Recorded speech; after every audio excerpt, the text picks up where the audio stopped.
হানজালা যেই শপথ, যেই ইশতিহার গুলো এই দেশের মানুষকে বলেছিল, হানজালা নির্বাচন হলে এদেশে কোনো দুর্নীতি হবে না, হানজালা নির্বাচন হলে এদেশে কোনো অন্যায় হবে না, হানজালা বেঁচে থাকতে এদেশে কোনো মাদক ব্যবসায়ী মাদক ব্যবসা করতে পারবে না।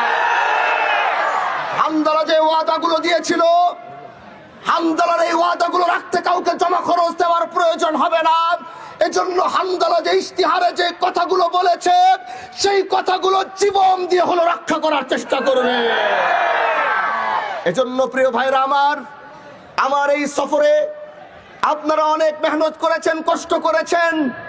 একজন আলেম হয়ে কষ্ট করেছেন, একজন আওয়াম হয়ে কষ্ট করেছেন, একজন অটো চালক হয়ে কষ্ট করেছেন, একজন ভ্যান চালক হয়ে কষ্ট করেছেন, একজন পর্দার আড়ালে মা বোন হয়ে কষ্ট করেছেন, একজন 5 বছরের শিশু হয়ে কষ্ট করেছেন।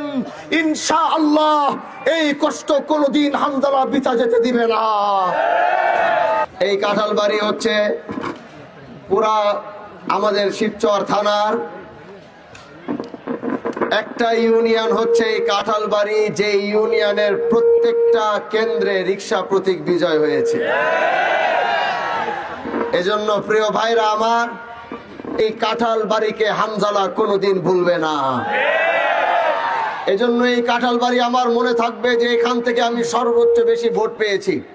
এজন্য কাঁঠালবাড়ির মানুষদেরকে আবার দিল থেকে, অন্তর থেকে, মন থেকে হাজী শরিয়াতুল্লাহর বংশের সন্তান হিসাবে সবাইকে আবার ধন্যবাদ জানাচ্ছি। জাযাকুমুল্লাহ খায়র ওয়া আহসানাল জাযা। প্রিয়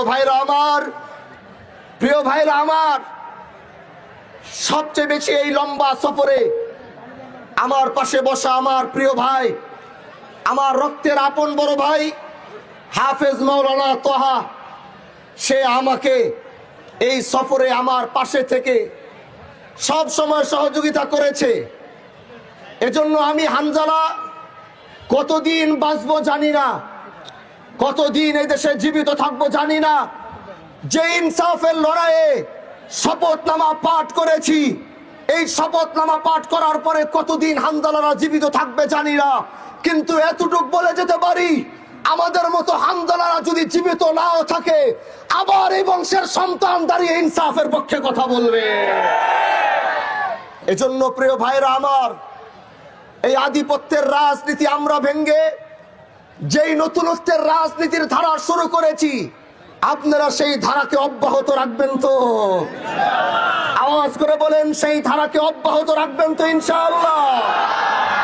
আগামীর রাজনীতিতে আমরা গোটা শিবচর থেকে গোটা বাংলাদেশকে দেখিয়ে দিব, গোটা বাংলাদেশের রাজনীতি একরকম আর শিবচরের রাজনীতি আরেক রকম।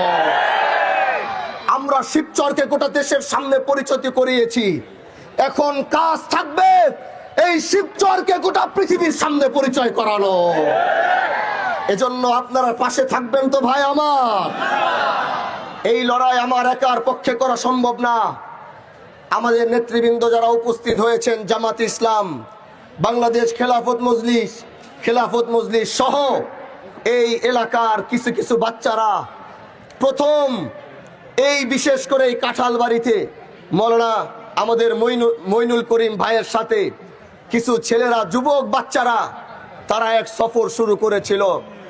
আল্লাহ যখন কাজ নেয়, কার মাধ্যমে কাজ নেয় এটা আসলে বলা যায় না।